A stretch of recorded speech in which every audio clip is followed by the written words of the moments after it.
Olá, pessoal. Eu sou Eduarda Chagas e vou apresentar para vocês o meu projeto desenvolvido ao longo da disciplina de redes complexas, ofertada pelo Departamento de Ciência da Computação da UFMG. Bem, o meu trabalho trata-se da modelagem de processos judiciais usando redes complexas. Antes de entrar realmente na descrição do meu problema, eu preciso contextualizá-los da problemática que eu estou abordando. Então, quando eu tenho um determinado processo, um dos primeiros passos consiste no advogado, promotor, realizar a documentação de uma petição inicial para ser mandada para um órgão julgador. Nessa petição inicial é descrito todo o problema, o que o advogado busca com aquele processo e muitas das vezes também tem uma área de citação de precedentes, onde o advogado ele cita algum processo que já foi julgado anteriormente, que é muito similar àquele processo para poder embasar melhor os argumentos que ele está utilizando para convencer o órgão julgador a dar o que ele quer. Então, sobre esse contexto, vocês concordam que é muito importante eu ter ferramentas que busquem automatizar esse processo para o meu advogado ou até mesmo para o meu juiz. Por quê? Porque com isso eu posso ajudar o meu advogado a encontrar de forma mais simples e muito mais rápida, até mesmo muito mais rápida, encontrar processos semelhantes ao processo que estou analisando. E dois, porque pode ser também muito mais fácil por parte do órgão julgador analisar se aquele processo é realmente semelhante ao processo que está sendo realizado. Claro que isso no final vai ter sempre uma mão de um especialista analisando e julgando se realmente o algoritmo está certo ou não, mas uma ajuda automática tornaria esse processo muito mais rápido. Então, diante disso, o meu problema aqui trata-se em analisar a eficiência de dois algoritmos de similaridade textual nesse problema. Nossa grande pergunta de pesquisa é verificar se esses algoritmos conseguem capturar essas similaridades entre dois documentos jurídicos, ou seja, não são documentos de textos simples, não, são documentos que possuem seu próprio linguajar, seu próprio formato, que dificulta muito a atividade de NLP aqui. E nós queremos e o nosso ponto do nosso trabalho aqui é analisar com descritores de redes complexas a eficiência desses dois algoritmos. No geral, a nossa modelagem é feita da seguinte forma. Eu vou ter um grafo e os vértices vão representar as petições iniciais do meu processo.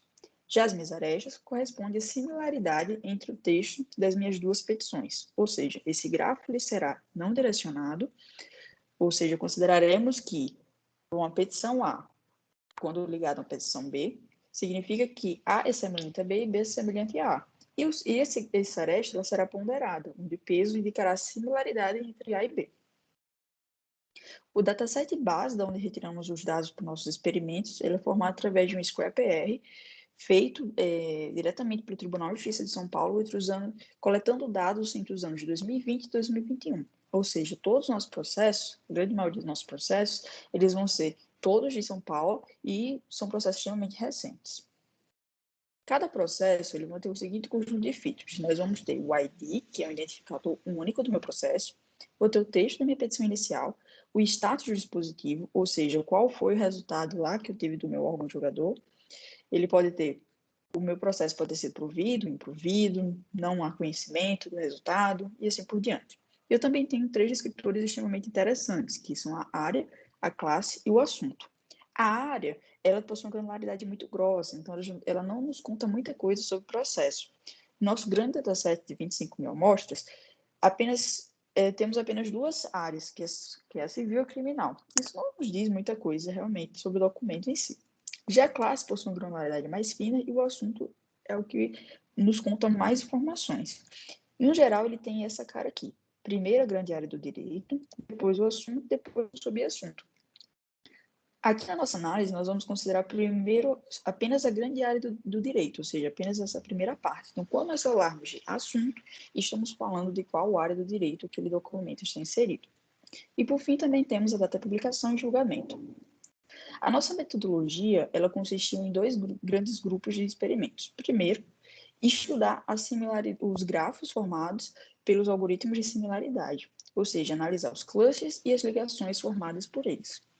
E segundo, realizar uma análise comparativa entre a modelagem desses algoritmos de similaridade e os grafos de rede e os grafos de citação de precedência, que é uma técnica amplamente utilizada na literatura jurídica. Para realizar a similaridade de documentos, nós fizemos isso em 2 passos. Primeiro, transformamos os documentos em embeddings, através do TF-PDF e do LDA.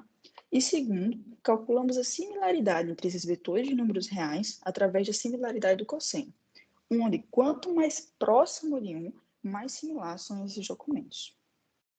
Bem, o nosso primeiro conjunto de experimentos, nós denominamos de análise de homofilia.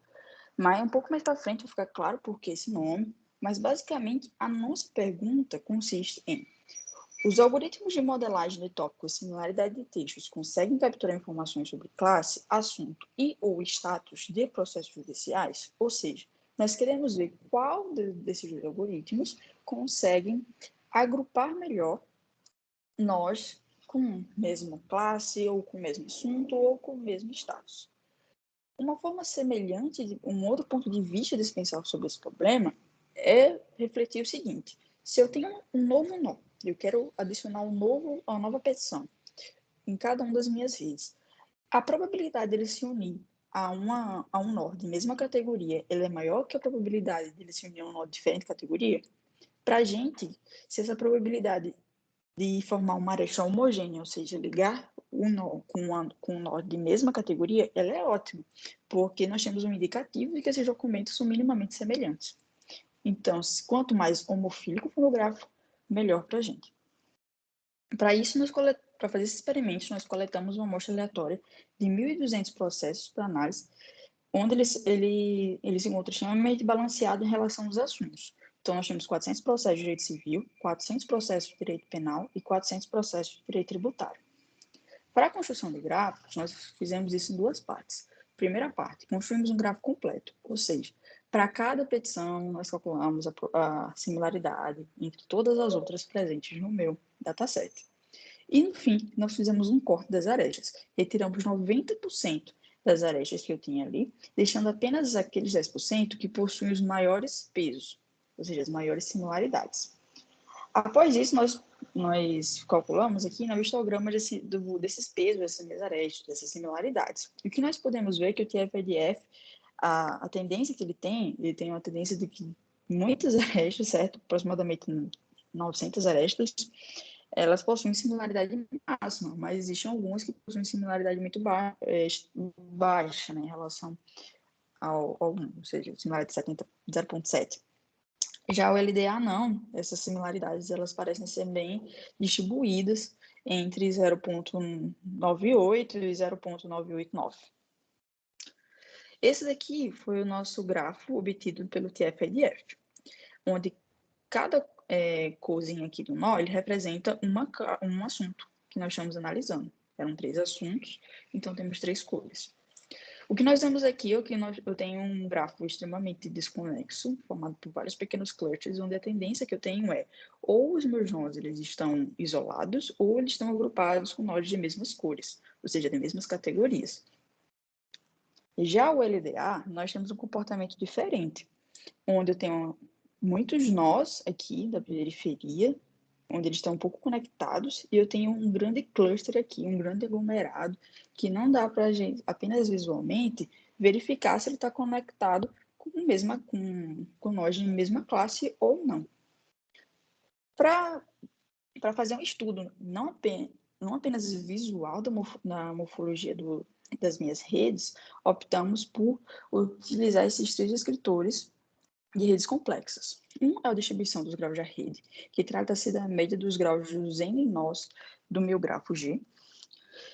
O outro é o coeficiente de clusterização, que mede o grau em que os nós do grafo tendem a se agrupar.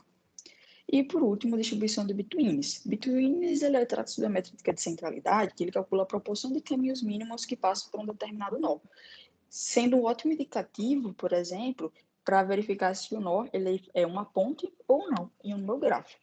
Percebam que todos essas minhas métricas que eu estou aplicando, elas sempre vão elas sempre tentam analisar a questão de conectividade, de agrupamento, porque é exatamente isso que nós vimos, que tem uma distinção entre essas duas redes.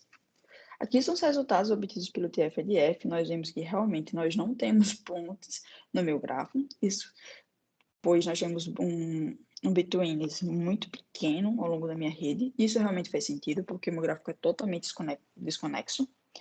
Já o coeficiente de clusterização, nós vimos que eles encontram, ou vou ter arestas pouquíssimos, sem nenhuma conexão, como nós vimos isoladas, ou elas vão estar conectadas em grupo, certo? Elas vão estar conectadas em grupos, que foi exatamente o que nós vimos.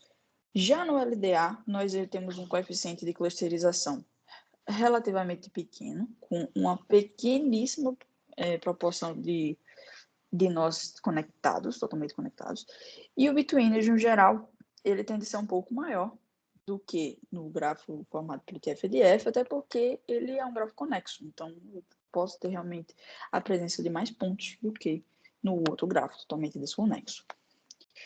Já para realizar a análise realmente da homofilia, nós simplificamos, certo? O nosso teste de homofilia. Aqui nós vamos considerar apenas duas coisas.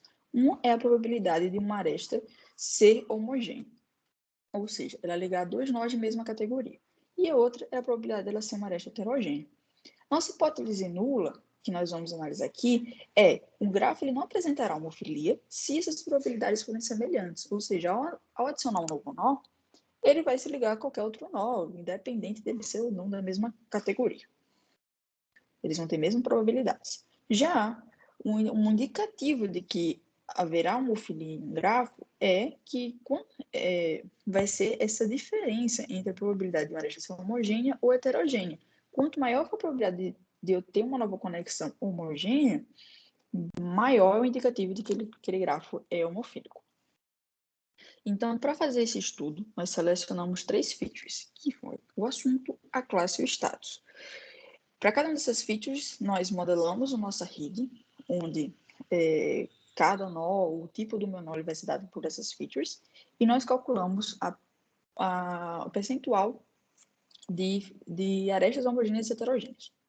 Em todos os casos, que FLF teve um percentual muito maior de arestas homogêneas do que heterogêneas. Foquem aqui na parte do assunto, onde 99,72% das arestas eram homogêneas. Então, ele teve um ótimo resultado, uma ótima caracterização para assuntos. Para a classe, para status foi um pouco mais complexo, mas faz sentido, porque citar um documento, citar um processo que foi positivo, foi provido, por exemplo, não garante que o meu documento vai ser provido. Então, faz mais sentido realmente não ser tão grande essa diferença aqui ao classificar por status. Por fim, nós fizemos uma outra análise, que foi uma análise comparativa com gráficos de precedência, onde a nossa pergunta de pesquisa é a seguinte: existem interseções dos algoritmos de modelagem de tópicos e recitação de precedentes? Aqui nós queremos ver qual algoritmo vai modelar melhor uma rede de precedentes. Se vai ser o LDA ou se vai ser o TF-PDF. Aqui nós não estamos querendo agrupar por categorias, e se analisar realmente a singularidade do documento final. Para isso, nós fizemos uma amostra de 1.473 processos de análise através de uma coleta Snowball.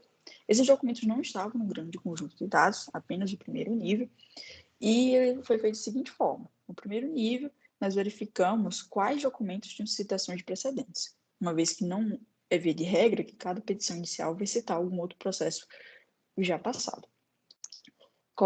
Realizamos essa coleta de citações e no próximo nível nós realizamos essa coleta. Isso foi feito até 8 níveis, onde nós chegamos ao fim da nossa árvore. Certo, mas o que é uma recitação de precedentes? Recitação de precedentes. Bem, é uma estrutura amplamente utilizada, como eu já falei anteriormente, na área de jurimetria, e até onde eu sei, é a única forma encontrada e amplamente utilizada de modelagem de redes complexas. E ela é modelada da seguinte forma, certo? Os vértices, eles representam as petições iniciais, novamente. Já as minhas arestas, elas serão direcionadas e não ponderadas. E seguirão a seguinte ideia. O nó A, ele vai ter uma aresta direcionada para o nó B, se somente se A citou B. Aqui nós vamos mudar um pouco esse conceito, o significado dessas arestas, transformando esse grafo de citação em um grafo não direcionado. Por quê? Porque vamos assumir que se A citou B, A e B são semelhantes. Diante disso, nós temos essa rede de citação de precedentes. Percebam que a estrutura se assemelha bastante ao grafo obtido pelo TF-EDF, onde nós temos nós isolados e geralmente conectados com nós de mesma categoria. Aqui, novamente, os nós são pintados de acordo com os assuntos, ou seja, as grandes áreas do direito. E nós temos algo muito realmente semelhante com o TF-EDF. Então, uma vez que nós temos uma rede de citação, o que nós fizemos? Eu já tenho uma verdade, digamos assim, já tenho um ground truth. Eu já sei que esse documento, ele é semelhante a esse, ele está conectado. Então, nós passamos essa rede para os nossos algoritmos, o LDA e o TF-EDF, e pedimos para ele calcular a similaridade apenas dos documentos que possuem arestas. Idealmente, um algoritmo extremamente bom e eficaz, para esse tipo de problema, ele adicionaria pesos altíssimos nessas arestas, certo? Essa distribuição geralmente seria homogênea e com altos pesos. Então, para a gente, quanto melhor o algoritmo, maior serão os pesos dessas arestas. E aqui nós analisamos os pesos para o TF-EDF e para o LDA. Aqui nós temos o boxplot e aqui nós temos o histograma.